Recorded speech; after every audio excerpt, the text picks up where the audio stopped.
ಇಂದು ನಾವು ಹಮ್ಮಿಕೊಂಡಂತಹ ಕಾರ್ಯಕ್ರಮ ದಿವಂಗತ ಗೋಪಾಲಕೃಷ್ಣ ಆಚಾರ್ಯ ಸಂಸ್ಮರಣಾ ಕಾರ್ಯಕ್ರಮ. ಇದರ ಅಂಗವಾಗಿ ಯಕ್ಷಗಾನ ತಾಳಮದ್ದಳೆ ಶಿವಭಕ್ತ ವೀರಮಣಿ. ಇದರ ಹಿಮ್ಮೇಳದಲ್ಲಿ ಭಾಗವತರಾಗಿ ಭಾಗವಹಿಸುವರು ಶ್ರೀಮತಿ ಕಾವ್ಯಶ್ರೀ ಆಜೇರು ಅವರನ್ನ ಹೃತ್ಪೂರ್ವಕವಾಗಿ ಕಾರ್ಯಕ್ರಮಕ್ಕೆ ಸ್ವಾಗತಿಸ್ತಾ ಇದ್ದೇನೆ. ಮನೆಯವರು ಅವರನ್ನ ಶಾಲು ಹಾಕಿ ಸ್ವಾಗತಿಸ್ತಾ ಇದ್ದಾರೆ.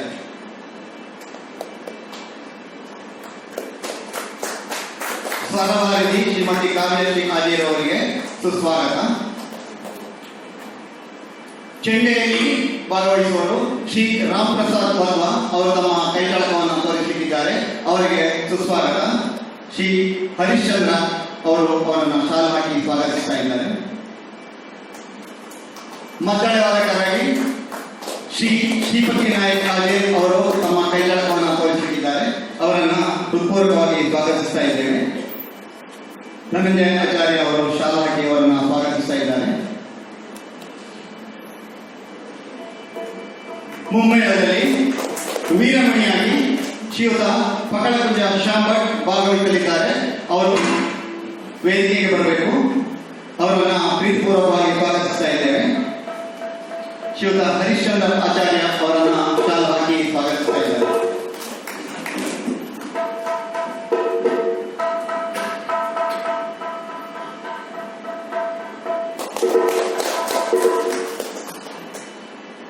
ಶತ್ರುಘ್ನ ಭಾಗದಲ್ಲಿ ನಾನು ಶಂಕರ್ ಸಾವರ್ಕ ಭಾಗವಹಿಸ್ತಾ ಇದ್ದೇನೆ.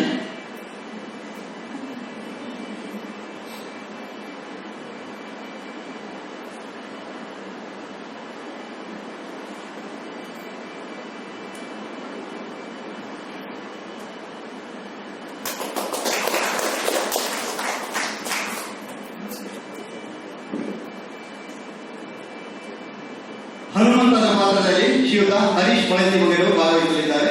ಅವರು ವೇದಿಕೆಗೆ ಬರಬೇಕು, ಸ್ವಾಗತವನ್ನು ಸ್ವೀಕರಿಸಬೇಕು ಹೇಳಿ ವಿನಂತಿಸ್ತಾ ಇದ್ದೇವೆ. ಶ್ರೀಯುತ ಹರೀಶ್ ಬಳಸಿಮುಗರು ಹರಿಶ್ಚಂದ್ರ ಆಚಾರ್ಯ ಅವರನ್ನು ಸ್ವಾಗತಿಸ್ತಾ ಇದ್ದಾರೆ.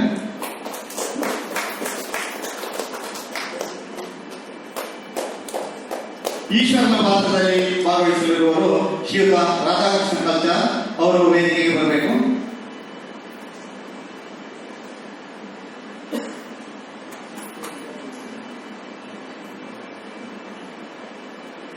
ಶ್ರೀಯುತ ಹರಿಶ್ಚಂದ್ರ ಆಚಾರ್ಯ ಅವರು ಶ್ರೀಯುತ ರಾಧಾಕೃಷ್ಣ ಕಲ್ಚಾರ್ ಅವರನ್ನು ಶಾಲು ಹಾಕಿ ಸ್ವಾಗತಿಸ್ತಾ ಇದ್ದಾರೆ. ಒಂದು ವಿಶೇಷವಾದಂತಹ ಸಂಗತಿ ಇದ್ರೆ ಈ 7 ಮಂದಿ ಕಲಾವಿದರು ಕೂಡ ಶ್ರೀಯುತ ದಿವಂಗತ ಗೋಪಾಲಕೃಷ್ಣ ಆಚಾರ್ಯ ಅವರ ಒಡನಾಡಿಗಳೇ ಆಗಿದ್ರು. ಇದೇ ಮಣ್ಣಿನಲ್ಲಿ ಓಡಿ ಆಡಿದವರು, 15 ಕಿಲೋಮೀಟರ್ ಸುತ್ತಮುತ್ತಲಿನ ವಾಸನಲ್ಲಿ ಇರುವವರು. ಇದೀಗ ನಮ್ಮ ತಾಳಮದ್ದಳೆ ಕಾರ್ಯಕ್ರಮ ಶಿವಭಕ್ತ ವೀರಮಣಿ ನಡೆಸಿಕೊಡ್ಬೇಕು ಅಂತೇಳಿ ಕಾವ್ಯಶ್ರೀ ಆಜೇರ್ ಅವರಲ್ಲಿ ಕೇಳಿಕೊಳ್ತೇನೆ. ಚಕ್ರತಾಳದಲ್ಲಿ ಭಾಗವಹಿಸುವರು ಅಕ್ಷಯ್ ಕುಮಾರ್ ಪರ್ಯಟಕ ಅವರನ್ನು ಕೂಡ ಸ್ವಾಗತಿಸ್ತಾ ಇದ್ದೇವೆ.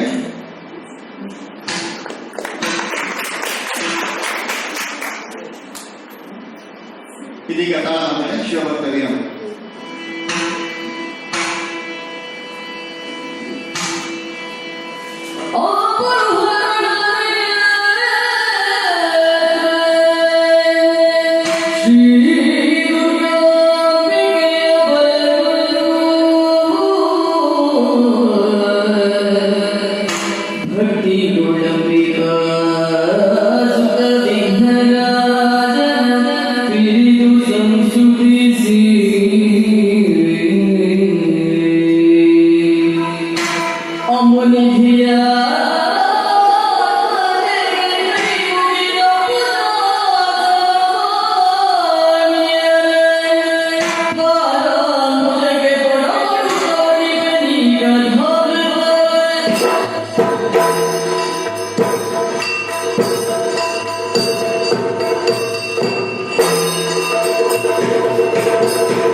ಅಂದರೆ ತೆರಿಗೆ ಇಲ್ಲ, ಧನ ಕನಕಗಳು ಯಾವ ಕೂಡ ಬೇಡಿಕೆ ರಾಜನಿಂದ ಇಲ್ಲ.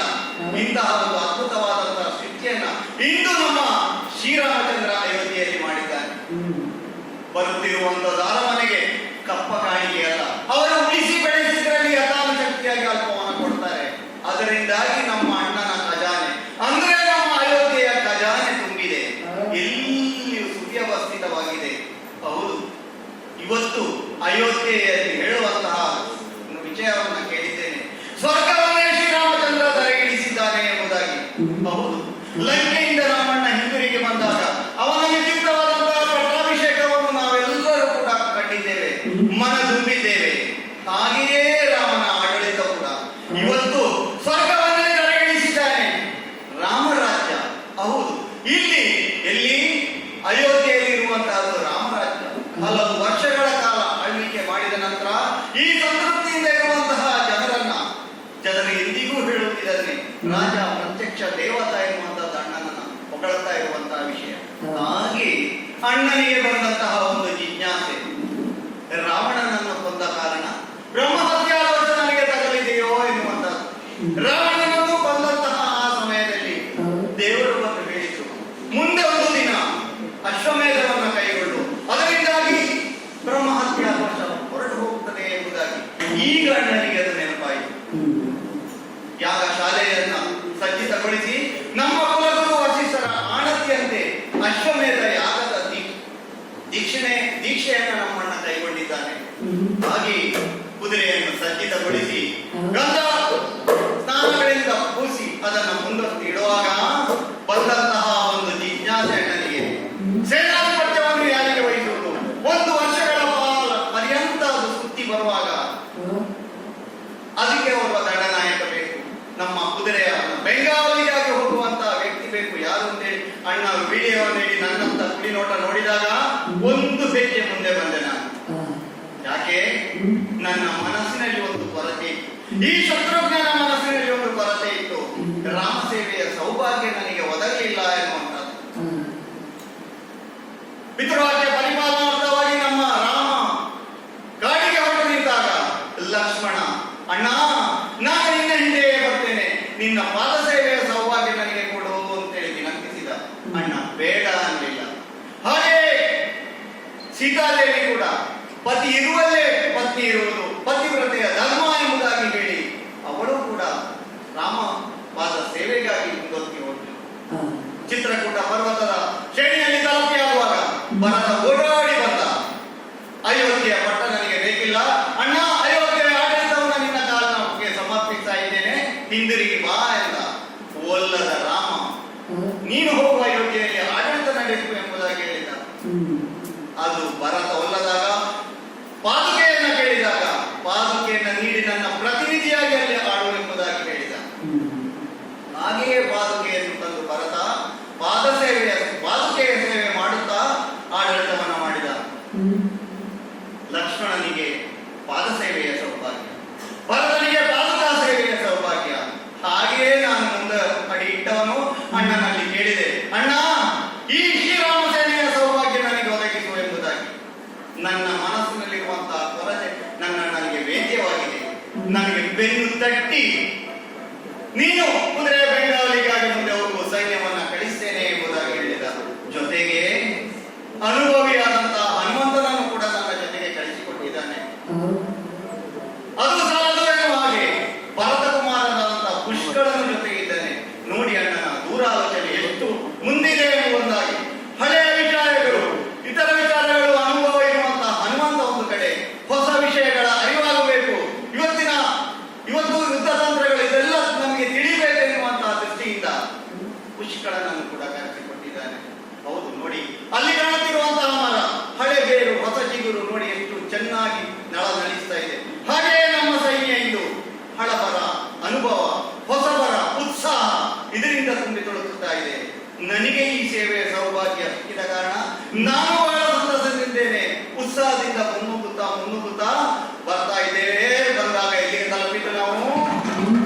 ಜ್ಯೋತಿರ್ಮೇಧಕ್ಕೆ ತಲುಪಿದ್ದೇವೆ. ನಾವು ಜ್ಯೋತಿರ್ಮೇಧಕ್ಕೆ ತಲುಪಿಯಾಗುವಾಗ ಅಲ್ಲಿಂದಲೇ ನಮ್ಮ ಕುದುರೆ ಎಲ್ಲಿ ಹೋಯಿತು ಅಂತೇಳಿ ವಿಚಾರಿಸಿದಾಗ ತಿಳಿದಂತಹ ವಿಷಯ ಅಂದ್ರೆ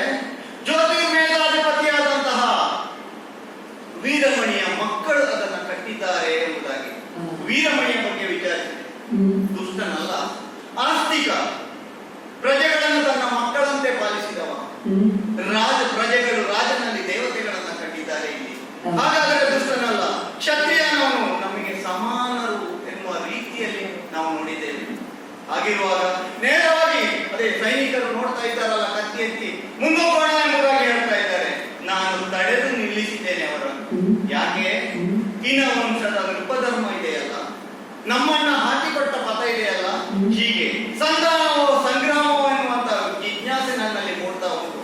ಹಾಗಾದ್ರೆ ನಾನು ಗೊಂದಲಕ್ಕೆ ಯಾಕೆ ಎಣೆ ಮಾಡಬೇಕು ನನ್ನ ಮನಸ್ಸನ್ನ? ನಾವು ಹೊರಟಿರುವುದು ಯಾವುದಕ್ಕೆ? ಹೊರಟಿರುವುದು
ಎಲ್ಲವೂ ಸುಸೂತ್ರವಾಗಿ ನಡೆಯಲಿಲ್ಲ. ರಾಮನ ಹೆಸರು ಕೇಳಿದರೆ ಅನೇಕರು ಕಂಪವನ್ನು ಪಟ್ಟರು. ಕೆಲವರ ಹೊಲಕದಲ್ಲಿರುವುದಂತ ನಾವು ಓದಿ ಕುದುರೆಯನ್ನ ಕಟ್ಟಲಿಕ್ಕೆ ಪ್ರಯತ್ನ ಪಟ್ಟರು. ಚಕ್ರಾಂಕಿತ ಮುಖದಲ್ಲಿ ನಮಗೆ ತಡೆ ಇತ್ತು. ಹಾಗೆ ದೂತ ವಿದ್ಯುನ್ಮಾಲಿನ್ಯದಲ್ಲಿ ಕೂಡ ನಮಗೆ ತಡೆ ಬಂತು. ನಾವು ದಂಡ ಎತ್ತಿದಾಗ ಅವರು ಕಪ್ಪ ಕಾಣಿಕೆಗಳನ್ನ ಇಟ್ಟರು. ನಮಗೆ ನಿಜವಾಗಿ ಸಮಸ್ಯೆ ಬಂದದ್ದು ವಿದ್ಯಾಪರ್ವತ. ಆ ಕಪ್ಪಲನ್ನು ತಲುಪಿದಾಗ ಯಮುನೆಯಲ್ಲಿ ನೀರು ಕುಡಿಯಲು ಹೋದಂತಹ ನಮ್ಮ ತುರಗ ಒಮ್ಮಿಂದೊಮ್ಮಲೆ ಕಾಣೆಯಾಗಿ ಹೋಯಿತು. ಅಲ್ಲಿ ನೋಡಿದೆವು, ಇಲ್ಲಿ ನೋಡಿದೆವು, ಎಂತೆಂತ ಹುಡುಕಾಡಿದರೂ ಕೂಡ ಮೇಘಾಶ್ವ ಕಾಣಲಿಲ್ಲ. ಬಸ ಬಳಲಿದ್ದೆವು. ಆ ಹೊತ್ತಿಗೆ ನಾರದರ ದರ್ಶನವಾಯಿತು. ಅವರಲ್ಲಿ ವಿನಂತಿಸಿಕೊಂಡೆವು, ಸಮಸ್ಯೆ ಹೀಗೆ ಉಂಟು ಎಂಬುದಾಗಿ. ಆಗ ಅವರು ಹೇಳಿದಂತಹ ಮಾತು, ಯಮುನೆಯ ನದಿಯೊಳಗೆ ಒಂದು ಮಾಯಾಪುರಿ ನಿರ್ಮಿತವಾಗಿದೆ. ಮಾಲೀಕನ ಕೋರೆಯಾದಂತಹ ಕುಮುದಿನಿ ಅಲ್ಲಿ ಒಂದು ಮಾಯಾಪುರವನ್ನ ನಗರವನ್ನ ಕಟ್ಟಿದ್ದಾಳೆ. ಮದನಾಚಿ ಮತ್ತು ತಾರಾವಳಿ ಬೃಹಸ್ತನ ಇಬ್ಬರು ಮಗಳಿಂದರು ಮತ್ತು ಸಹಸ್ರನಾರಿಯರನ್ನ ಸೇರಿಸಿಕೊಂಡು ಅಲ್ಲಿ ಒಂದು ಆಡಳಿತ ನಡೀತಾ ಇದೆ. ಈ ಕುಮುದಿನಿ ರಾಮದರ್ಶನಕ್ಕಾಗಿ ತಪಸ್ಸನ್ನಾಚರಿಸ್ತಾ ಇದ್ದಾಳೆ ಎಂಬುದಾಗಿ ಯೋಗ ಶಕ್ತಿಯಿಂದ ನಾವು ನೀರನ್ನು ಪ್ರವೇಶಿಸಿದ್ದೇವೆ. ಮದನಾಚಿ ಮತ್ತು ತಾರಾವಳಿ ಜೊತೆಗೆ ಘೋರವಾದಂತಹ ಯುದ್ಧ ನಡೆಯಿತು. ಇನ್ನೇನು ಅವರನ್ನ ಕೊಲ್ತೇನೆ ಎಂಬಂತಹ ಹೊತ್ತಿಗೆ ಕುಮುದಿನಿ ಓಡೋಡಿ ಬಂದು ಅವಳ ಮಧ್ಯಂತರ ಪ್ರವೇಶದಿಂದ ಯುದ್ಧ ನಿಂತಿತು. ಹೇಳಿದ್ದವು, ತಪ್ಪ ಕಾಣಿಕೆಗಳನ್ನು ಕೊಟ್ಟು ಒಂದು ವಿನಂತಿಸಿದ್ದು, ನಾನು ರಾಮದರ್ಶನಕ್ಕಾಗಿ ಹಲವು ಕಾಲಗಳಿಂದ ತಪಸ್ಸನ್ನು ಮಾಡ್ತಾ ಇದ್ದೇನೆ, ರಾಮದರ್ಶನದ ಭಾಗ್ಯ ನನಗೆ ಒದಗಿಸಿ ಶತ್ರುಘ್ನ ಎಂಬುದಾಗಿ ರಾಮನ ಮುದ್ರೆಯುಂಗುರವನ್ನು ಅವಳಿಗೆ ಕೊಟ್ಟು, ಅಯೋಧ್ಯೆಯಲ್ಲಿ ರಾಮ ದೀಕ್ಷಾಬದ್ಧನಾಗಿದ್ದಾನೆ, ಹೋಗು, ನಿನಗೆ ದರ್ಶನ ನೀಡ್ತಾನೆ ಎಂಬುದಾಗಿ ಹೇಳಿದೆ. ಆಗ ಅವಳು ಕೊಟ್ಟಂತಹ ಒಂದು ಕಾಣಿಕೆ ರೂಪದಲ್ಲಿ ಕೊಟ್ಟಂತಹ ಕಣೆಯನ್ನ ನಾನು ನನ್ನ ಮಗನಿಗೆ ಸೇರಿಸಿಕೊಂಡಿದ್ದೇನೆ. ನನ್ನ ಬತ್ತಳಿಕೆಯಲ್ಲಿ ಬಾಣವಾಗಿ ಅದನ್ನು ಸೇರಿಸಿಕೊಂಡು ಮುಂದೊಂದು ದಿನ ಎಲ್ಲಿಯಾದರೂ ಉಪಕಾರವಾದೀತು ಎನ್ನುವಂತಹ ನಿರೀಕ್ಷೆಯಲ್ಲಿ ಅದನ್ನು ಜೊತೆಗಿರಿಸಿದ್ದೇನೆ. ಹಾಗೆಯೇ ಮುಂದೆ ಬಂದದೆಲ್ಲಿಗೆ ಜ್ಯೋತಿರ್ಮೇಧಪುರಕ್ಕೆ. ಇಲ್ಲಿ ಮತ್ತೆ ನಮಗೆ ಗೊಂದಲ ಉಂಟಾಯ್ತಲ್ಲ, ನಮ್ಮ ಪುರಗ ಕಾಣದಾಯ್ತಲ್ಲ. ಹಾಗೆ ನಾನು ಯೋಚಿಸಿದ್ರೆ ತಿಳಿದ್ರೆ ಈ ವಿಷಯ ಅಂದ್ರೆ ಜ್ಯೋತಿರ್ಮೇಧದ ಆಳ್ವಿಕೆಯಲ್ಲಿರುವಂತಹ ವೀರಮಣಿ ಆಸ್ತಿಕ ಶಿವಭಕ್ತ, ಶಿವನ ಸಾನ್ನಿಧ್ಯ ಇದೆ. ಹಾಗಾದ್ರೆ ಹೀನವಂಶ ನೃಪ ಧರ್ಮದಂತೆ ಸಂಗ್ರಾಮ ಅಲ್ಲ, ಸಂಧಾನ ಮಾಡಬೇಕು. ಸಂಧಾನ ಮಾಡುವ ಮೂಲಕ ಅವನು ಕುದುರೆಯನ್ನು ಬಿಡ್ತಾನೆ ಅಂತ ಹೇಳಿ ಆದ್ರೆ ನಮಗೆ ಯಾಕೆ ರಕ್ತಪಾತ? ಸಂಧಾನ ಕಾರ್ಯ ಮಾಡಬೇಕು ಅಂತ ಹೇಳಿ ಆದ್ರೆ ಯೋಗ್ಯನಾದಂತಹ ಒಬ್ಬ ವ್ಯಕ್ತಿ ಬೇಕಲ್ಲ ನಮಗೆ. ನಮ್ಮಲ್ಲಿ ಇರುವವರ ಕುರಿತು ಯೋಚನೆ ಮಾಡಿದೆ, ಬೇರೆ ಯಾರೂ ಅಲ್ಲ, ಅವನೇ. ನೋಡಿ, ಆ ಮೂಲೆಯಲ್ಲಿ ಕುಳಿತು ಸ್ಥಿತಪ್ರಜ್ಞನಾಗಿ ಅವನಷ್ಟಕ್ಕೆ ಏನೋ ಧ್ಯಾನ ಮಾಡ್ತಾ ಇದ್ದಾನೆ. ಯಾರಾದ? ಹನುಮ. ಹನುಮನನ್ನ ಇತ್ತ ಕರಿಬೇಕು. ಮರುತಜ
ಎಲ್ಲವನ್ನು ನೋಡುತ್ತಾ ಇದ್ದೇನೆ. ಸೇನಾಧಿಪತಿಯಾದಂತಹ ನೀನಿರುವಾಗ ನನಗೆ ಬೇರೆ ಕೆಲಸ ಇಲ್ಲ ಅಂತ ಸುಮ್ಮನೆ ಕೊಡ್ತಾರೆ.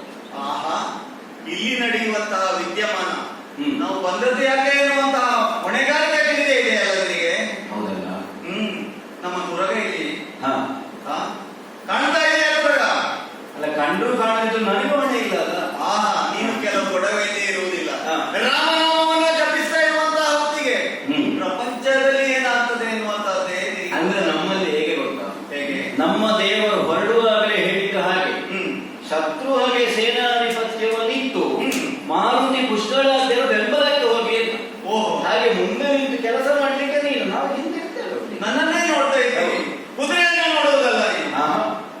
ಹಾಗಾದ್ರೆ ನೀನು ಬಹಳ ಚತುರ.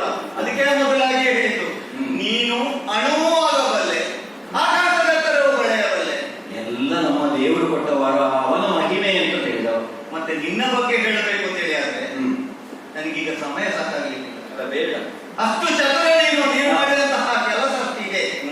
ಈಗ ಒಂದು ಸಮಸ್ಯೆ ಬಂದಿದೆ ನನಗೆ. ಏನು? ತುರಗ ಕಾಣುವುದಿಲ್ಲ. ನಮ್ಮ ಮೇಧಾಶ್ವವನ್ನ ಇಲ್ಲಿ ಜ್ಯೋತಿರ್ಮೇಧದಲ್ಲಿ ಯಾರೋ ಕಟ್ಟಿ ಹಾಕಿದ್ದಾರೆ. ಯಾರ್ಯಾರು ಅಲ್ಲ, ವಿಚಾರಿಸಿದೆ ನಾನು. ವೀರಮಣಿಯ ಮಕ್ಕಳಂತೆ. ವೀರಮಣಿಯ ಮಕ್ಕಳು ಕಟ್ಟಿದ್ದಾರೆ ಅಂದ್ರೆ ವೀರಮಣಿಯೇ ಕಟ್ಟಿದ ಅಂತ ಅರ್ಥ. ಹೌದು, ವೀರಮಣಿಯ ಬಗ್ಗೆ ವಿಚಾರಿಸಿದೆ ನಾನು. ವೀರಮಣಿ ಶಿವಭಕ್ತ. ಅವನಿಗೆ 3 ಜನ ಮಕ್ಕಳಂತೆ. ರುಕ್ಮಾಂಗ, ಶುಭಾಂಗ ಎನ್ನುವಂತಹ ವೀರರಾದಂತಹ 2 ಗಂಡು ಮಕ್ಕಳಾದ್ರೆ ಇಕ್ಷುಮತಿ ಎನ್ನುವಂತಹ ಮಗಳಿದ್ದಾರೆ. ಪ್ರಾಯ ಮುಗ್ಧೆಯಾದಾಗ ಹ್ಮ್ ಅವಳು ಶಿವನಲ್ಲಿ ಅನುರಕ್ತಳಾದಂತೆ ಹ್ಮ್ ಘೋರವಾದಂತಹ ತಪಸ್ಸನ್ನಾಚರಿಸಿ ಹ್ಮ್. ಶಿವನನ್ನ ಒಲಿಸಿಕೊಂಡರು ಅಂತ ಹೇಳಿದ್ರೆ ಹಾಗೆಲ್ಲ ಒಲಿಸಿಕೊಂಡರು. ಹ್ಮ್ ವರರೂಪವಾಗಿಯೇ ಶಿವನನ್ನ ಬೇಡಿದಂತೆ ಹ್ಮ್ ಕೈಲಾಸದಿಂದ ಕೆಳಗಿಳಿದಂತಹ ಶಿವ ಶಿವ ಮತ್ತೆ ಅಲ್ಲಿ ಹೋಗ್ಲಿಲ್ಲ. ಅಂದ್ರೆ ಅಂದ್ರೆ ಹಾ. ಶಿವಭಕ್ತ ವೀರಮಣಿಯಿದ್ದಾನಲ್ಲ, ಸರಿ. ಮೊದಲೇ ಅವನು ಭಕ್ತ. ಹ್ಮ್. ತನ್ನ ಮಗನಿಗೆ ಅಡಿಯಾಗಿ ಬಂದಾಗ ಹ್ಮ್. ಅವನು ಪ್ರಾರ್ಥಿಸಿಕೊಂಡ, ಹ್ಮ್ ದೇವರೇ ಹ್ಮ್ ನೀನು ನನ್ನ ಮನೆಯಲ್ಲೇ ಇರಬೇಕು, ನನ್ನ ಅರಮನೆಯಲ್ಲೇ ಇರಬೇಕು, ನನ್ನ ದೇವರ ಕೋಣೆಯಲ್ಲೇ ನೀನು ಇರಬೇಕು ಎಂಬುದಾಗಿ. ಅಂತೂ ಸಾಕ್ಷಾತ್ ಪರಮೇಶ್ವರನ ಸಾನ್ನಿಧ್ಯ ಈ ಪುರದಲ್ಲುಂಟು ಅಂತ ಈ ಪುರದಲ್ಲೂ ಈಗ ಹ್ಮ್. ಈ ಪುರದ ಅಧಿಕಾರಿ ಅಂದ್ರೆ ಅರಸನಾದಂತಹ ವೀರಮಣಿ ಅದನ್ನ ಕಟ್ಟಿದ್ದಾನೆ. ಸರಿ. ಏನು ಮಾಡಬೇಕು? ಬಿಡಿಸಿಕೊಳ್ಳಬೇಕಲ್ಲ, ಬಿಡಿಸಿಕೊಳ್ಳಬೇಕು. ಹೇಗೆ ಎನ್ನುವಂತ ಒಂದು ಜಿಜ್ಞಾಸೆ ಉಂಟಾದ ನನಗೆ. ಹೇಗೆ ಅಂತ ಆಲೋಚನೆ ಮಾಡಿದ್ದೀನಿ. ಯಾಕೆಂದ್ರೆ ಹಾ. ಇದು ವಂಶ ಧರ್ಮ ಯಾವುದು ಹ್ಮ್. ನಮ್ಮನ್ನ ಹೇಳಿಕೊಟ್ಟಿದ್ದಾನಲ್ಲ. ಹ್ಮ್. ಅಂದು ಅವತ್ತು ಕಡಲ ಗಡಿಯಲ್ಲಿ ಅಲ್ಲಿ ಲಂಕೆಯ ಆವತಿಗೆ ಹೋಗಿ ನಾವು ಸೇರಿದಾಗ ಕೂಡ ಹ್ಮ್. ಅಣ್ಣ ಹೇಳಿದ್ದೇನು, ಹ್ಮ್ ಸಾರಿಕೊಂಡರೆ ಪಾಪವಿಲ್ಲ ಅಂತ. ಬರೇ ಒಂದು ಅವಕಾಶವನ್ನು ನೀಡಬೇಕು ಅವರಿಗೆ ಎಂಬುದಾಗಿ. ಹ್ಮ್ ಈ ಶಿವಭಕ್ತ ವೀರಮಣಿ ಇದ್ದಾನಲ್ಲ, ಹ್ಮ್ ಶಿವಭಕ್ತನಂತೂ ಹೌದು, ಹ್ಮ್ ಜೊತೆಗೆ ಪ್ರಜಾ ರಂಜಕನು. ಹ್ಮ್. ಅವನು ದುಷ್ಟನಾಗಿದ್ರೆ ನಾವು ಯೋಚಿಸಬೇಕಾದಂತ ಅಗತ್ಯವೇ ಇರ್ತಿರ್ಲಿಲ್ಲ. ಹೌದು, ರಾವಣನ ಆಗಿದ್ದವರಿಗೆ ಜೀವದಾನ ಮಾಡ್ತೇನೆ ಅಂತ ನಮ್ಮ ದೇವರು ಹೇಳಿ. ಹೌದು, ಆವಾಗ ಈಗ ನಾವು ನೇರವಾಗಿ ಹೋಗಿ ಯುದ್ಧ ಮಾಡುವುದೇ ಹ್ಮ್ ಅಲ್ಲ. ಅದಕ್ಕೆ ಈ ಭಕ್ತರಲ್ಲಿ ಒಂದು ನ್ಯೂನತೆ ಇರ್ತದೆ. ನೋಡು, ನೀನು ರಾಮ ಭಕ್ತ, ಹ್ಮ್ ನೀನು ರಾಮನ ಬಗ್ಗೆ ಯೋಚಿಸಿ. ನನಗೆ ರಾಮ ಹೇಳಿದ್ರೆ ಬೇರೆ ಒಂದು ಇಲ್ಲ. ಹೌದು, ಹೌದು. ಅವ ಶಿವಭಕ್ತ, ಹ್ಮ್. ಶಿವನ ಬಗ್ಗೆ ಯೋಚಿಸ್ತಾನೆ. ಹ್ಮ್. ಬೇರೆ ದೇವರ ಬಗ್ಗೆ ಅವರಿಗೆ ಭಕ್ತಿ ಇಲ್ಲ ಅಂತೇಳಿ ಎಲ್ಲ ಅರ್ಥ. ಹಾ. ಆದರೆ ಹ್ಮ್. ಅವರವರ ಬಗ್ಗೆ ಯೋಚಿಸುವಂತದ್ದು ಇನ್ನೊಬ್ಬ ದೇವರಿಗೆ ಏನು ಎನ್ನುವಂಥದ್ದನ್ನು ಅವನು ಯೋಚಿಸುವುದಿಲ್ಲ. ಹ್ಮ್. ಇಲ್ಲಿ ವೀರಮಣಿಯ ವಿಚಾರದಲ್ಲಿ ಕೂಡ ಹಾಗೆ ಆಗಿದೆಯೋ ಎನ್ನುವಂತಹ ಒಂದು ಸಂದೇಹ ನನಗೆ. ಓಹೋ, ನಮ್ಮ ಕುದುರೆಯನ್ನು ಅವನು ಕಟ್ಟಿದ್ದಾನೆ, ಸರಿ. ರಾಮ ಯಾರು ಎಂಬುದು ಅವನಿಗೆ ತಿಳಿದಿಲ್ಲ. ಹಾ, ಹೇಗೆ ಹೋಗಿ ಹೇಳಿದ್ರೆ ಆದಿತ್ತು ಅವನ ಹತ್ರ? ಏನು ಅಂತ ಒಂದು ಸಂಧಾನ ಕಾರ್ಯ ಅದು ಮಾಡಬಹುದು. ಮಾಡಬಹುದು, ಯಾರಾಗಬಹುದು ಅಂತ ಎಷ್ಟೋ ಬಾರಿ ಹಾಗಿರುತ್ತದೆ. ಹೌದು, ತಪ್ಪು ತಿಳುವಳಿಕೆಯಿಂದಲೋ ತಪ್ಪು ಗ್ರಹಿಕೆಯಿಂದಲೋ ಯಾವುದೋ ಒಂದು ಕೆಲಸವನ್ನು ನಾವು ಮಾಡಿಬಿಡ್ತೇವೆ. ಹೌದು, ಮತ್ತೆ ಒಬ್ಬ ತಿಳಿದವರು ಹೋಗಿ ಅದು ಹಾಗಲ್ಲ ಅಂತ ಹೇಳಿದಾಗ ಅವರಿಗೆ ಮನವರಿಕೆ ಆಗ್ತದೆ. ಹಾಗಾದ್ರೆ ನನಗೆ ಹ್ಮ್. ಅವರ ಸಂಧಾನಕಾರ ಬೇಕೀಗ. ಹ್ಮ್ ಹೋಗಿ ಅಲ್ಲಿ ರಾಮನ ಬಗ್ಗೆ ಪೂರ್ತಿ ವಿಷಯಗಳನ್ನು ಹೇಳಬೇಕು. ಹ್ಮ್ ಆಗ ಅವನು ಹ್ಮ್ ಓಹೋ, ಇದು ಬಹಳ ವಿಶೇಷವಾದಂತಹ ಕಾರ್ಯ.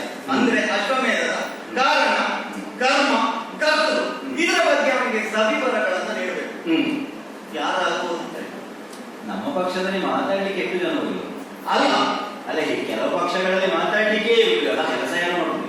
ಏನಿಲ್ಲ, ಮಾತಾಡೋದು ಆಶ್ವಾಸನೆ ಮಾತ್ರ. ಹೌದು. ಆದ್ರೆ ಹಾಗಾಗಬಾರದು. ರಾಮನೇನು ಎನ್ನುವಂಥದ್ದನ್ನ ಮನದಟ್ಟು ಮಾಡಬೇಕು ಅಂತೇಳಿ ಆದ್ರೆ ಹ್ಮ್ ನಮ್ಮಲ್ಲಿ ಒಬ್ಬನಿದ್ದಾನೆ, ಯಾರು? ರಾಮದಾಸ. ಯಾರದು ರಾಮದಾಸ? ರಾಮನ ಭಕ್ತ, ರಾಮನನ್ನೇ ನನ್ನ ಉಸಿರಾಗಿ ಇಟ್ಟುಕೊಂಡವ. ಹಾ.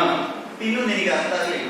ಲಂಕೆಯಲ್ಲಿ ತುಂಬಿದ ಸಭೆಯಲ್ಲಿ ಆಡಿದವ ನಾನೇ, ರಾಮನ ದಾಸ ನಾನು ಅಂತ. ಮತ್ತೆ ಯಾರು? ಹ್ಮ್ ನೀನೇ ಅಲ್ಲಿಗೆ ಹೋಗಬೇಕು. ಯಾಕೆ ನಿನ್ನನ್ನು ಆಯ್ಕೆ ಮಾಡಿದೆ? ಯಾರು? ರಾಮನ ಬಗ್ಗೆ 4 ಮಾತುಗಳನ್ನು ಹೇಳಬೇಕು ಅಂತ ಹೇಳಿದ್ರೆ ಹ್ಮ್ ನೀನು 40 ಸಹಸ್ರ ಮಾತುಗಳನ್ನು ಆಡಬಲ್ಲೆ. ರಾಮನ ಕುರಿತಾಗಿ ಆಡಿ ನನ್ನ ನಾಲಿಗೆ ತಣಿಯುವುದಕ್ಕುಂಟೆ, ರಾಮನನ್ನು ಸ್ತುತಿಸಿ ನನ್ನ ಮನಸ್ಸು ತಣಿಯುವುದಕ್ಕುಂಟೆ. ರಾಮನ ಬಗ್ಗೆ ಹೇಳಿದ ಕೂಡಲೇ ನಿನ್ನಲ್ಲಿ ಆಗುವಂತಹ ಕಾಂತಿ, ನಿನ್ನ ಮುಖದಲ್ಲಿ ಬರುವಂತಹ ಮುಗುಳುನಗೆ, ಅದನ್ನು ನಾವು ನೋಡಿಯೇ ತಿಳಿಯಬೇಕಂತೆ ಆಗ್ತದೆ. ನೀನೀಗ ಅಲ್ಲಿಗೆ ಹೋಗಬೇಕು. ಹೋಗಿ. ವೀರಮಣಿಯ ಆಸ್ಥಾನಕ್ಕೆ ಹೋಗಿ ಅವನಿಗೆ ರಾಮನ ಬಗ್ಗೆ ವಿಷಯಗಳನ್ನು ಹೇಳಬೇಕು. ಸರಿ. ಹೋಗಿ ಹೇಳಿ ಹ್ಮ್ ಅವನಿಗೆ ಮನದಟ್ಟು ಮಾಡಿ ಹ್ಮ್. ಉಪಾಯವಾಗಿ ನಮ್ಮ ಕುದುರೆಯನ್ನು ಬಿಡಿಸಿ ಬೆಳೆಸಿ ತರಬೇಕು. ಹೇಗೆ? ಇದು ಉಂಟು. ಏನು? ಯಾಕಂದ್ರೆ ಈಗ ನಾನು ಹೋಗುವುದು ಒಂದು ದೃಷ್ಟಿಯಿಂದ ಸಂಧಾನಕ್ಕೆ ಹೋದ ಹಾಗೆ. ಹೌದು, ಸಂಧಾನಕಾರನಾಗಿ ನೀನು ಹೋಗುವಂತ. ಸಂಧಾನಕ್ಕೆ ಹೋಗುವಲ್ಲಿ ಪ್ರತಿಯೊಂದು ಕಡೆಯೂ 2 ಆಯ್ಕೆ ಬೇಕಾಗ್ತದೆ. ಏನದು? ಯಾಕಂದ್ರೆ ಕುದುರೆಯನ್ನು ಕಟ್ಟಿದಂತಹ ವೀರಮಣಿ ನಾನಾಡಿದ ಮಾತುಗಳನ್ನು ಕೇಳಿ ಕುದುರೆಯನ್ನು ಬಿಟ್ಟ ಅಂತಾದ್ರೆ ನಮ್ಮ ಕಾರ್ಯ ಸುಲಭ ಆಯ್ತು, ಎಲ್ಲ ಸುಗಮವಾಗಿ. ಈಗ ಒಂದು ವೇಳೆ ನಾನು ಬಿಡ್ಲಿಲ್ಲ ಅಂತಾದ್ರೆ ಬಿಡ್ಲಿಲ್ಲ ಅಂತ ಹೇಳಿ ಆದ್ರೆ ಹೌದು, ಆಗ ಏನು ಅಂತಲೂ ನಾನು ಹೇಳಬೇಕಲ್ಲ. ಅವನು ಘರ್ಷಣೆದಾರಿಯನ್ನು ಹೇಳಿದ ಅಂತ ಹೇಳಿ ಆದ್ರೆ ತರುಬಿ ಸೇನೆ, ಬಂಧು ಬಾಂಧವರ ಪುತ್ರರೊಡಗೂಡಿ ಶೈಲಿಪುರಕ್ಕೆ ಹೋದರೆ ಸರಿ. ಅರ್ಥ ಆಯ್ತಾ ನಿನಗೆ? ಹೋರಾಟದಲ್ಲಿ ಒಂದು ವೇಳೆ ಕುದುರೆಯನ್ನು ಕೊಡದೆ ನಮ್ಮ ಸಮ್ಮುಖದಲ್ಲಿ ನಿಂತ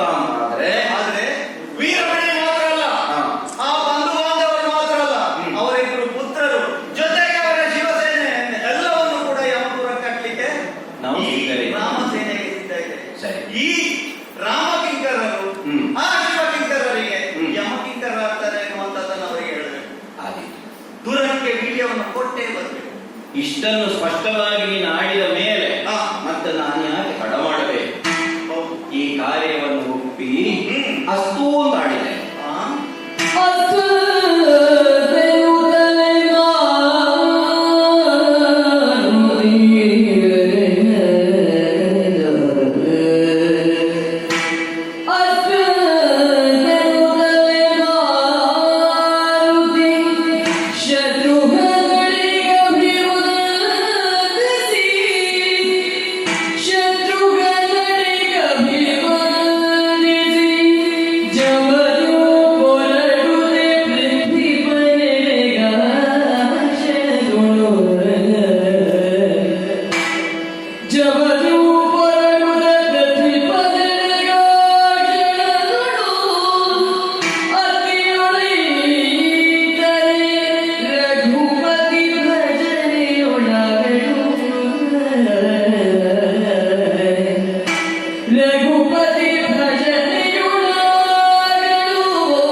ಹೋರಾಟದ ಭಟನಾಗಿಯೇ ಪ್ರಪಂಚದಲ್ಲಿ ಕಾಣಿಸಿಕೊಂಡವನಲ್ಲ ನಾನು. ಹ್ಮ್. ಏನಿದ್ರೂ ರಾಮದಾಸ ದಾಸೋಹಂ ಕೋಸಲೇಂದ್ರಸ್ಯ. ಹೌದು. ಶತ್ರುಘ್ನ ದೇವ ಹ್ಮ್. ಇಲ್ಲಿಯವರೆಗೆ ಹೋರಾಟವನ್ನು ಮಾಡದ ಹ್ಮ್. ಪ್ರಪಂಚದಲ್ಲಿ ಉಳಿದಂತಹ ಯೋಧರನ್ನೆಲ್ಲ ಗೆದ್ದು ತಾನೇ ಪರಾಕ್ರಮಿ ಅಂತ ತೋರಿಸಿಕೊಳ್ಳಬೇಕು ಹಾ. ಅನ್ನುವಂತಹ ಹಂಬಲ ಇರುವ ಹ್ಮ್. ಒಬ್ಬ ರಾಮನ ಸಹೋದರ ನೀನು ಅಂತ ಪ್ರಪಂಚ ಭಾವಿಸಬಾರದು. ಖಂಡಿತವಾಗಿ ಭಾವಿಸಬಾರದು. ಅಶ್ವದ ಜೊತೆಗೆ ಸೇನಾಧಿಪತ್ಯವನ್ನು ವಹಿಸಿಕೊಂಡು ಬರುವುದು ಹ್ಮ್. ಹೋರಾಟದಲ್ಲಿ ನಮ್ಮ ಪರಾಕ್ರಮವನ್ನು ತೋರಿಸಬೇಕು ಅಂತ ಅಲ್ಲವಲ್ಲ. ಅಲ್ಲ. ನಮ್ಮ ಕುದುರೆಯನ್ನು ಯಾರಾದರೂ ಬಂಧಿಸಿದ್ರು ಅಂತ ಆದರೆ ಅದನ್ನು ಉಳಿಸಿಕೊಳ್ಬೇಕು. ಜೊತೆಗೊಂದು ರಾಮ ಮಾತನ್ನು ಹೇಳಿದ್ದಾನೆ. ಶಿವಸೇನೆ ಮತ್ತು ರಾಮ ಸೇನೆಗೆ ಹ್ಮ್. ಯಾವಾಗಲೂ ಕೂಡ ಯುದ್ಧ ಬರಕೂಡದು ಎಂಬುದಾಗಿ ಹೊರಡುವ ಕಾಲದಲ್ಲಿ ಹೇಳಿದ್ದು ನಮಗೂ ಗೊತ್ತು. ಪೂರ್ವಂ ಪ್ರಹಾರಂ ಮಾ ಕುರ್ವೀತ. ಹೌದು. ಮೊದಲಾಗಿ ನಾವೇ ಹೊಡೆಯಲಿಕ್ಕೆ ಹೋಗಬಾರದು. ಹ್ಮ್. ಅದು ಜ್ಞಾನಿಗಳು ಭಕ್ತರು ವೃದ್ಧರು ಇದ್ದಾರೆ ಅಂತಾದ್ರೆ ಮೊದಲು ಕೈ ಎತ್ತುವುದೇ ತಪ್ಪು. ಹೌದು. ಹಾಗೆ ಕ್ಷಾತ್ರ ಧರ್ಮದಲ್ಲಿ ಅವರು ನಮ್ಮನ್ನು ಘಾತಿಸಿದರು ಅಂತ ಆದರೆ ಮತ್ತೆ ನಾವು ಸುಮ್ಮನೆ ಗಡಿಗೆ ಹೊಡೆಯಲಿಲ್ಲ. ಸರಿ. ಹ್ಮ್. ಹಾಗೆ ಹಾ.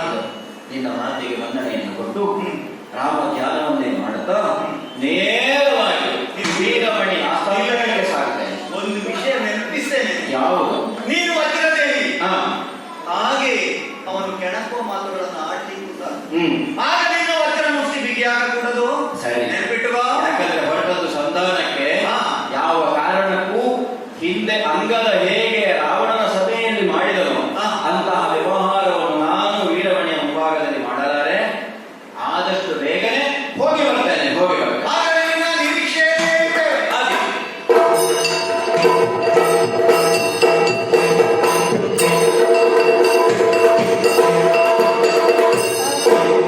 ಆ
ದೊಡ್ಡವರೇ ದೊಡ್ಡ ಕೆಲಸ ಮಾಡುವುದು ಅಂತ ಇಲ್ಲ, ಅತ್ಯಂತ ಸಣ್ಣವರು ಬಹಳಷ್ಟು ದೊಡ್ಡ ಕೆಲಸ ಮಾಡಬಾರದು ಅಂತ ಇಲ್ಲ. ನಮ್ಮ ಈ ಜ್ಯೋತಿರ್ವೇದ ಯಥಾರ್ಥ ಅನ್ವರ್ಥವಾಗಿ ಚೈತನ್ಯವೇ ಯಜ್ಞ ಎನ್ನುವ ರೀತಿಯಲ್ಲಿ ಏರುವುದಕ್ಕೆ ಕಾರಣ ನನ್ನ ಮಗಳಾದಂತಹ ಇಕ್ಷುಮತಿ, ನನ್ನ ಒಡಹುಟ್ಟಿದ ತಮ್ಮನಾದಂತಹ ವೀರಕೇಸರಿಯ ಪರಾಕ್ರಮದಿಂದಾಗಿ, ನನ್ನ ಎಡಬಲದ ಭುಜಗಳಂತಿದ್ದ ನನ್ನ 2 ಗಂಡು ಮಕ್ಕಳಿಂದಾಗಿ ನಮ್ಮ ಪುರಕ್ಕೆ ವಿಶೇಷತೆ ಬಂದದ್ದಿಲ್ಲ, ನಾವು ಕಂಡದ್ದೂ ಇಲ್ಲ. ಪ್ರಾಯಕ್ಕೆ ಬರುವ ಕಾಲಕ್ಕೆ ಕಠಿಣವಾದಂತಹ ತಪಸ್ಸನ್ನು ಆಚರಿಸಿದ ನನ್ನ ಮಗಳು ಈಶ್ವರನನ್ನೇ ಒಲಿಸಿಕೊಂಡು ಪ್ರತ್ಯಕ್ಷನಾದಂತಹ ಈಶ ಏನು ಬೇಕು ಅಂತ ಕೇಳಿದ ಕಾಲಕ್ಕೆ ನನಗೆ ಪ್ರತ್ಯೇಕ ವರ ಯಾವುದೂ ಬೇಡ, ನನ್ನ ಬಾಳಿನುದ್ದಕ್ಕೂ ವರನಾಗಿ ನೀನೇ ಬೇಕು ಅಂತ ಕೇಳಿಕೊಂಡರು. ಪರಿಣಾಮವಾಗಿ ನನ್ನ ಅಳಿಯನಾಗುವಂತ ಮಹಾದೇವ ನಮ್ಮನ್ನು ಅನುಗ್ರಹಿಸುವ ಹಾಗಾಯಿತು. ಅವನಲ್ಲಿ ಒಂದು ನಿಬಂಧನೆಯನ್ನು ನಾವು ಮುಂದಿಟ್ಟವರು, ನಮ್ಮ ಪುರದ ಪೂರ್ಣ ರಕ್ಷಣೆಯ ಹೊಣೆ ನಿನಗೆ, ಅದನ್ನು ಮಾಡ್ತಾ ಇದ್ದಾನೆ ಎನ್ನುವ ಕಾರಣದಿಂದಲೇ ನಮ್ಮಲ್ಲಿ ಯಾವುದೇ ಒಂದು ದೂರ ಒದಗಿ ಬರುವ ಹಾಗಿಲ್ಲ. ನಮ್ಮ ರಾಜ್ಯಕ್ಕೆ ಮುತ್ತಿಗೆ ಹಾಕುವವರಿಲ್ಲ, ನಮಗೆ ವೈರಿ ಸ್ಥಾನದಲ್ಲಿ ಯಾರೂ ಇಲ್ಲ. ನಮ್ಮ ಪ್ರಜಾವರ್ಗದವರು ಹಾಗೆ ಸದಾ ವ್ರತನಿಷ್ಠರಾಗಿ ಈಶ್ವರ ನಾಮ ಸಂಕೀರ್ತನೆಯಲ್ಲಿಯೇ ಉಳಿದಿರುವರು. ಇಂತಹ ಹೆಗ್ಗಳಿಕೆ ಪಡೆದಂತಹ ಹೆಮ್ಮೆ ನನ್ನದಿರುವಾಗ ಸಿಂಹವಿಷ್ಟರವನ್ನು ಮೋದದೆ ಏರದೆ ಮತ್ತೆ ಏನು ಮಾಡುವುದಕ್ಕಂತ ಹೇಳಿ, ಆದರೆ ಏನು ಮಾಡೋದು, ಕೆಲವು ವಿಚಿತ್ರಗಳು ನಡೆದು ಹೋದ್ದು ನಮ್ಮ ಕಣ್ಣೆದುರಲ್ಲಿ ಆಗಿ ಹೋಯಿತು. ಉದ್ಯಾನವನಕ್ಕೆ ಹೋದಂತಹ ನನ್ನ ಗಂಡು ಮಕ್ಕಳಿಬ್ಬರು ವನವಿಹಾರ ಮಾಡ್ತಾ ಇದ್ದ ಕಾಲಕ್ಕೆ ಅಲ್ಲಿ ಒಂದು ಯಜ್ಞಾಶ್ವ ಕಾಣುವುದಕ್ಕೆ ಬಂತು. ಹಣಲಿಖಿತವನ್ನು ಓದಿದರು. ಹಣಲಿಖಿತವೇ ಕೆರಳಿಸುವ ಕ್ರಮದಲ್ಲಿ ದೇವದೇವೋತ್ತಮನಾದಂತಹ ರಾಮ ಪೂಜಿಸಿಬಿಟ್ಟ ಹಳ ರಾಮನೇ ಯಜ್ಞಾಶ್ವ. ವರ ಇದ್ದವರು ಕಟ್ಟಿ ರಣಕ್ಕೆ ಒದಗುವುದು, ಬಲಹೀನರು ಕಪ್ಪ ಕಾಣಿಕೆಗಳನ್ನು ಕೊಟ್ಟು ಶರಣಾಗತರಾಗುವುದು, ಅದು ಇರಬೇಕಾದ ಕ್ರಮವೇ. ಪ್ರಥಮ ಒಂದು ವಾಕ್ಯ ಉಂಟಲ್ಲ ವಿಶೇಷ, ಅದು ಎಂತಹವರಿಗೂ ಇಲ್ಲಿ ತಲೆಬಿಸಿಯನ್ನು ಕೊಡುವಂಥದ್ದು. ಹೇಳಿ ಕೇಳಿ ಪೂರ್ಣ ಶಿವಭಕ್ತರಿಂದ ತುಂಬಿ ಹೋದ ಈ ರಾಜ್ಯದಲ್ಲಿ ತ್ರಿಮೂರ್ತಿಗಳಲ್ಲಿ ಒಬ್ಬನಾದಂತಹ ಶಿವನನ್ನು ಬಿಟ್ಟು ಬೇರೆ ದೇವರು ನಮಗಿಲ್ಲ ಅಂತ ನಾವು ನಿರ್ಣಯಿಸಿದವರು. ಹಾಗೆಂದು ನಾವು ಬ್ರಹ್ಮ ವಿರೋಧಿಗಳು ಅಲ್ಲ, ವಿಷ್ಣು ವಿರೋಧಿಗಳು ಅಲ್ಲ. ಶಿವನೇ ಹೇಳಿದ್ದು ನಮಗೂ ಗೊತ್ತಿದ್ದ ವಿಚಾರ, ಹರಿಹರದಲ್ಲಿ ಭೇದ ಇಲ್ಲ ಅಂತ. ಹಾಗಾಗಿ ನಾವು ಶಿವನನ್ನು ಪೂಜಿಸಿದಲ್ಲಿ ಅದು ಪರ್ಯಾಯವಾಗಿ ವಿಷ್ಣುವಿಗೂ ಸಮರ್ಪಣೆ ಆಗ್ತದೆ. ಆಮೇಲೆ ಒಂದು ನುಡಿ ಉಂಟಲ್ಲ, ಆಕಾಶಾತ್ ಪತಿತಂ ತೋಯಂ ಯಥಾ ಗಚ್ಚತಿ ಸಾಗರ ಸರ್ವದೇವ ನಮಸ್ತುಭ್ಯಂ ಕೇಶವಂ ಪ್ರತಿಗಚ್ಚತಿ. ನಾವೇನು ವಿಷ್ಣು ವಿರೋಧಿಗಳಲ್ಲ, ಆದರೆ ನಮ್ಮನ್ನು ಕೆಣಕಿದ್ದು 4ನೇ ಒಬ್ಬ ದೇವನ ಹೆಸರಲ್ಲಿ ಕಂಡುಬಂದದ್ದು.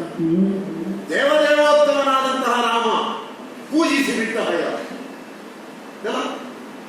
ನಾವು ಅದಕ್ಕೆ ಮನ್ನಣೆ ಕೊಟ್ಟೆವು ಅಂತಾದರೆ ನಮ್ಮ ಪೂರ್ಣ ರಕ್ಷಣೆಯ ಹೊಣೆ ನಿನಗೆ ಮೂರ್ತಿಗಳಲ್ಲಿ ಒಬ್ಬನಾದ ಈಶನೇ ಕಾಯಬೇಕು ಅಂತ ಕೇಳಿಕೊಂಡ ನಮ್ಮ ಬೇಡಿಕೆಗೆ ನಾವು ತಿರಸ್ಕಾರ ಬಗೆದ ಹಾಗಾಗ್ತದೆ. 4ನೇ ಒಬ್ಬ ದೇವರನ್ನು ನಾವು ಇಲ್ಲಿ ಪ್ರತಿಷ್ಠಾಪನೆ ಮಾಡಿದ ದೋಷ ನಮ್ಮದಾಗ್ತದೆ. ಅದೇ ಬ್ರಹ್ಮನೋ ವಿಷ್ಣುವೋ ಬರ್ತಿರ್ಲಿ ನಾವು ಸ್ವಾಗತಿಸ್ತಿದ್ದೆವು. ಬಂದದ್ದು ಒಬ್ಬ ನಮ್ಮ ಹಾಗೆ ತಾಯಿ ಹೆತ್ತವ, ಅವನ ಹೆಸರಿನ ಹಿಂಭಾಗದಲ್ಲಿ ಬಹಳ ದೊಡ್ಡ ವಿಶೇಷ. ಇದನ್ನು ಅರ್ಥ ಮಾಡಿಕೊಂಡ ನನ್ನ ಮಕ್ಕಳು ಕುದುರೆಯನ್ನು ಬಂಧಿಸಿ ನನ್ನಲ್ಲಿ ಒಂದು ವಿಚಾರ ಹುಟ್ಟಿಸಿದರು. ಸಂತೋಷದಿಂದ ಅವರನ್ನು ಬಿಗಿದಪ್ಪಿದವನ ಮತ್ತೆ ಒಂದು ಸತ್ಯ ಇಲ್ಲಿ ಎಲ್ಲರಿಗೂ ಗೊತ್ತಿಲ್ಲದವರು ಏನು ಹೇಳಿಯ, ನಮ್ಮ ದೇವರ ಕೋಣೆಯಲ್ಲಿ ನಾವೇನು ಈಶ್ವರನನ್ನು ಬಂಧಿಸಿ ಇಡ್ಲಿಲ್ಲ. ನಮ್ಮ ಮನೆ ಅಡಿಯರಾಗಿ ಇಲ್ಲಿ ನಮ್ಮ ಪಾದ ಸೇವೆ ಮಾಡುವುದಕ್ಕೆ ಅವ ನಿಂತದ್ದು ಅಲ್ಲ. ಅವ ಕೈಲಾಸದಲ್ಲೇ ಇದ್ದುಕೊಂಡು ನಮ್ಮ ಮೇಲೆ ಒಂದು ಪ್ರತ್ಯೇಕ ಅನುಗ್ರಹ ಬೀರ್ತಾ ಇದ್ದಾನೆ.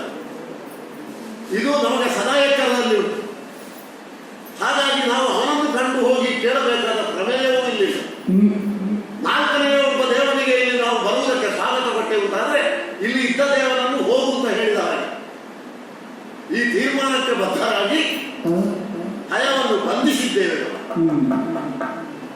ಈ ಕುರಿತಾಗಿ ಸಭೆಯನ್ನು ನಾನು ನಡೆಸಿದ್ದೆ.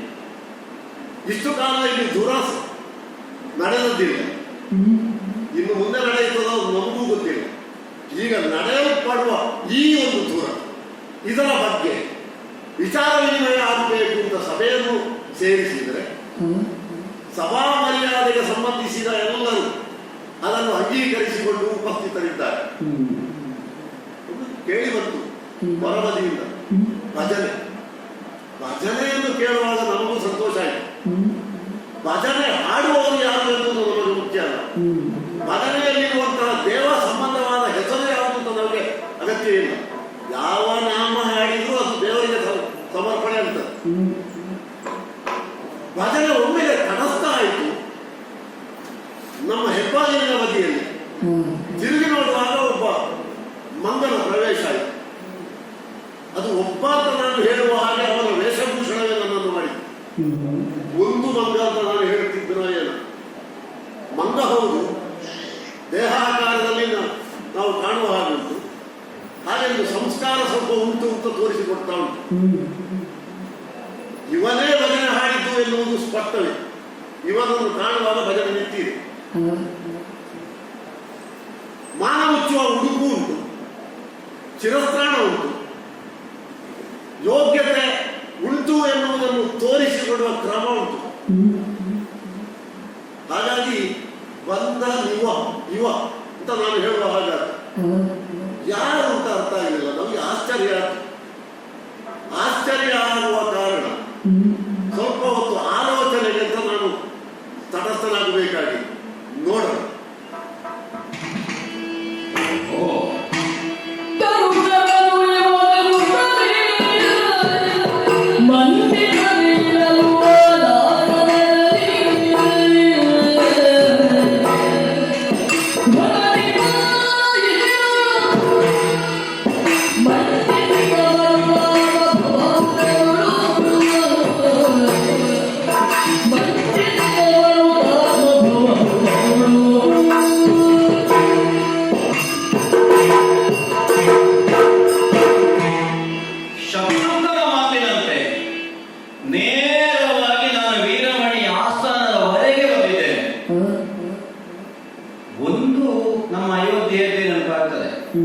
ಅಲ್ಲಿಯೂ ಬಾಗಿಲಿನ ಭಟರು ಯಾರು ಒಳಗೆ ಬಂದು ನಡೆಯುವುದಿಲ್ಲ. ಮನುಷ್ಯರು ಬಿಡಿ, ಪ್ರಾಣಿಗಳೇ ಆದರೂ ರಾಮನ ಬಳಿಗೆ ಬಂದು ತಮ್ಮದಾದಂತಹ ಗೋಡನ್ನು ಹೇಳಿಕೊಳ್ಳುವುದಕ್ಕೆ ನಮ್ಮಲ್ಲಿ ಅವಕಾಶ ಉಂಟು. ಅದೇ ರೀತಿಯಾಗಿ ಇಲ್ಲಿಯೂ ನನ್ನನ್ನು ಯಾರೂ ತಡೆದವರಿಲ್ಲ. ಹಾಗಾಗಿ ನಿರಾತಂಕವಾಗಿ ವೀರಮಣಿಯ ಆಸ್ಥಾನಕ್ಕೆ ನಾನು ಪ್ರವೇಶ ಮಾಡಿದವರು.